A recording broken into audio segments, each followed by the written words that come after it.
India gi luchingba kaya mana thabum taraga taret suraklaba tamthiraba Manipur gi lan asida nakal ani gi marakta political gi oiba solution ama puraknaba kanna hotnari haribu wafam masi miyamna tattana toina tanare masida hangningniba wahang adudi nakal ani gi marakta oiba political gi solution haibasi karino Manipur gi apunba gi saktam amata kaihandana nakal ani gi oiba tunggoiba Waroisil ama matau karamna purakpa yabagi haibadu hiram masigi matangda amuktang nainasi mieng taminasi Haujik thokliba lan asidi nongmai kapal lepa masigi matamda irang asi hantharakani irang asina hantharaknaba matamda santi gi wari sadona masigi oiba solution ama purakpa ngamhangani santi oiba solution ama purakpada agreement ama inadaba taragadi matam pumbagi oina santi asi purakpada khurau thangani ngamloi Suda yauriba kuki militant sing asina makoi gi designated camp sing asida hankhiba targasu leihankhiba targasu matam supagi oiba santi lamdam masida purakpa ngamloi masigi maramdi suda member oidaba khulai matik sana paiba cross border terrorist kaya ama narco terrorist kaya ama leishinba lamdam ama oirakle maitei sing asibu nusidabagi sangasi kaya muangbage haiba targadi Sahi tara mathakki kuki gi angang kaya ama nongmei kapa tambiraga langi training phangalaga jalengam tamna chatpalambi da henna thauna happa kaya sini nakana maromda Manipur asida khundariba phurup mayam asigi manungda nongmei khwaidagi paidaba phurup haiba taragadi maitei khaktani haina hainaribani maiteina kanaga su lan soknaba amadi lan sonaningbagi wakhal amata leite lan thengnabana amani Nongmei kapal lebanba asidi India lengakna ingamda ngammi tasengna haiba taragadi kuki singi demand asidi makhoi gi oiba tonganba lengak sason piu haina akanba mawongda maitei singi mathakta lan chathari masida politician gi oiba solution ama puraknaba kanna hotnari haiba wafam masi tattana miyamna toina tanare masida palliba politician gi oiba solution haibasi karino masi karina mahut sillaga oirakani haibasi miyamna amuktang khanthabiu nainabiu tribal singasibu kuki singasibu larger community oriba maitei singasina namtharaga politician gi oiba right voting right phangandabagi wafam amata leite tribal singi oiba sakhat thorang kaya ama henna puraknaba tonganba hill and the tribal welfare department thamli hariba tribal welfare department asibu tribal MLA amana Tribal Welfare Minister oiraga Commissioner amadi Director Kudimak asi Tribal IAS Officer singasina atamnana puba Department ngaktane Tribal singasina maitei singdagi reservation quota sauna su phanglibani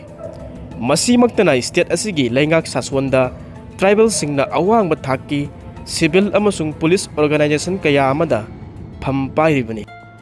Tribal singasina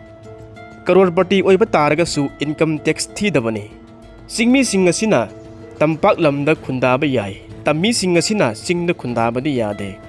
maning makha tamna hiram kudimakta hingli haiba tare masida kadaidano politician gi oiba solution ama puraktuna nongmei kapnariba lana si loisillaga santi purakani haina launariba si politician gi oiba solution gi nungi wakhan adu yamna lui icham chamba natte hekta pak hek haiba yaba natte Nakana maromda haujik 5th schedule gi makhada lingliba chingi district singasida function tawriba thabak salariba autonomous district council asita hena sakti pisinduna haibadi hana department kharagi mathau sinariba asigi mathakta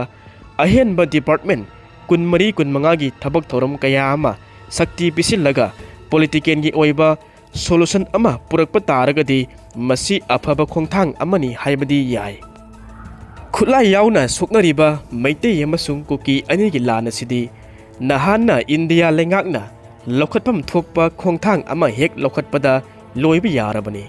khatnariba lana sina soknariba lana sina kangbu ani unaraga wari sanaraga wakhainaba solution ama purakpadi ngamloi atopa third party amana wayan tawbasi mathau taraki Masida paliba third party haibasigi wahan thok asi yengminasi masigi khudam amatang pallabada ing kumja 1965 ta India Pakistan anina akan mamawongda lan soknarabada matam madugi malem asigi super power oiramba Russia matam madugina Soviet Union gi Prime Minister aduna India gi Prime Minister amadi Pakistan military gi ruler animak asi matam madugi Russia gi manung chalamba Tashkent sahar da kauduna mifam adu pangthoktuna wakhai naraga hana gi phibam sing adu da haibadi lan tawdringa gi mamang da leiramba India Pakistan anigi lamkhai paring India na lam henjin na loshin bataraga su status quo amada leinaba wakhai naraga amadi makhata na lana sibu chathaba lepnaba defense sector da paisa hena thadanaba South East Asia sida tangdu laitaba santi leiba lamdam ama oihannaba India Pakistan animakna lawgadaba thodang kaya ama yauna warep singa sibu yanaraga Tashkent agreement haina sahi tawnabugum India lengakna mapi mapa ama oina third party gi thodang lawraga muknariba phurup anigi stakeholder sing amadi state gi lengak asi yauna dialogue and diplomacy gi kuthangda yanaba asi puraktuna Mizo Accord Darjeeling Accord lakhibugumna Manipur Accord ama India lengak yauna sahi tawnaraga masida nakal animakna tawgadaba tawroidaba kaya amagi statement macha khaina yawba chukti ama darkar oi masimak nataba taragadi sahi khara sigi matungda machi masida phurupki kanglupki irang macha thokloi haingai leite tawbadabu asigumba santi asi puraknaba honabada accord ama inabada naga phurupsu konsindam yarakloi masida mapung phaba santi asibu hanjin mangamgi haiba taragadi masida changliba asi hana khundaram liba mioi singaduna masa gi jumphamda hanjinba haibasina ahanba step oigedoribani matang asida wari amatang Tashkent agreement da India Pakistan anina lana si tawdringagi mamangda leiramba ngamkhai paring aduda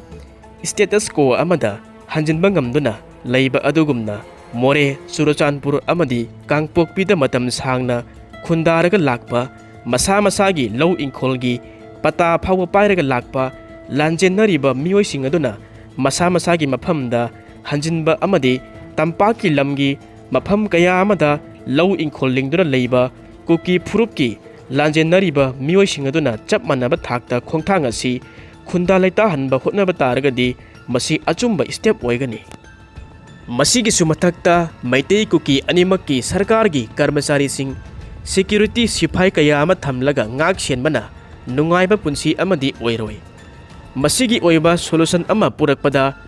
yanase ama inabada muknariba nakal animakna kanglupki phurupki irang asi amuk anna thoktanaba amadi phurupki kanglupki irangda nongmai bom top paiba yadanaba thingnaba upai mechanism ama phajana yatuna semauba asi darkar oi masimak nataba taragadi ngasi mak thokliba Russia Ukraine gi langumna sahi kaya ama phurupki irang asi losinma ngamdana leigedoribani tampaki lam mayolda normalcy oire santi hanjille haidunasu singkhong singyagi lamsingdadi lan adumak oiraga leigedoribani haujik hauriba lan irang asi lamdam masida majority gi community oriba maitei sing asina minority group oiriba kuki natragana atopa tribal sing asibu hanthana yengbiba otpi naibiba kudam oina haiba taragadi India gi mayolamgi mafam kaya amada leiriba tribal adivasi phurup sing asida Hindu amadi awang mathaki kas kangbu sing makoida akiba piba amadi otpi naibiba masida natana makoigi bothadabagi hak adusu phangandaba masigumba aki tujungba kaya ama India gi mayolamgi mioi sing aduna atopa apikpa phurup singda otpi naibiba adugumba thodok amata natte thokliba asi masi tasengna haiba taragadi state asida thokliba kanglupki irang lan asidi minority group oiriba kuki tribal sing asina marala jadraba majority group oiriba maitei singi mathakta landaraga kuki singi oiba leibak zalengam separate administration phangnaba hotnarakbagi thaurang oirakpa asini Thaurang asidi chatnaba yadaba ngaihak ki aningba apamba ama phangnaba honabada communist Maoism gi theory power comes from the barrel of the gun sakti haibasidi nongmai sidondagi thoraki haibasidi tasengna chatnaba yadaba wafam amani nongmai gi mamangda kanamata lepa ngamde haiba theory asidi democracy laitaba lamhen tu henba ail laitaba leibak dictatorship leiba country amada chathaba taragasu India kumba democracy chatpa leibak amada di masi oithokloi hingsagi mafam amata leite India da masimaktana sikki lalauba kaya amana tonganba Khalistan gi state ama semnaba India dagi tokhainaba hotnarakpagi langi thawong kaya amada Punjab ki sienglaba mafam oiriba Amritsar gi Golden Temple manungda lotlaga leiriba Sikh militant sing India gi lanmina ahing na takhairaga Khalistan movement adu manghallaga ing tapa Punjab state ama oirakhibadan natana amuksu santi lahendraba micham miyam da awaba kaya ama piriba Lusai Hills ta irang hauriba Mizo militant sing adubu India gi lanmina takhaiduna Mizo Accord amagi makhada ing tapa puraklaga Mizoram ngasidi saukhatpagi thaurangda mangjin thaba India gi state singi manungda salakli amabu oirabasu India lengakna muknariba phurup anigi luchingba sing amadi stakeholder sing asi punna phaminaraga masigi oiba solution ama puraknabagi mamidi ngasi phawba tadri madugi mahutta Delhi chatluba luchingba sing amadi CSO gi luchingba sing asida santi puraknaba hotnau haina India lengakna inthurakpagi thawong amada hek lakpa asini nakal lamromda soknariba lan asina makhoi maselgi marakta warba matamda nongmai maru sing asina loikraba matamda wanaraga irang asi namthajakhini haiba pandamda asum satharaga leiba taragadi lamdam masida nena tadaba punsi mahing amada lenba taraki loinana matam chupada lan soknariba Russia Ukraine gi war zone asida safagadaba mafam kaya amada micham miyamna kochen chelaga lenba punsi asi oirakpa tabani masida luriba wafam amana Union Home Minister Amit Shahna Manipur asida thokliba lan asidi pawar gi lanmi asibu sijinnaraga nampuda irang asibu laksinbagi apamba leite haina phongdokhiba leikhi amadi Assam gi Chief Minister Sri Himanta Biswa Sarmana Manipur gi issue asidi Myanmar ga su mari leinabanina araiba amadi oidri phongdokhibana maram oiraga masida hangningi India lengakna kari aranba kuki singi mafamda natragana India lengakna kuki singdagi kari khudong chaba asi phangnaba hotnaribano khangde India lengakna kuki singasibu pelhannaba karigumba khara tawge haina khanbani lana sibu India lengakna khamdabagi maramsu leiramgani masida Manipurgi lengak sasongi manungda haujik lairiba autonomous district council singasi muthatlaga Kuki Hill Areas Council amadi Naga Hill Areas Council tongan semlaga kupna monitor tawba ngamnaba additional chief secretary amadi additional DCP tongan thamlaga posting pisilaga Hill Area Council asibu henna sakti pisilaga 6 schedule gi makhada Manipur lengak sason gi makhada tokhaiba lengak sason ama leibagi mami adura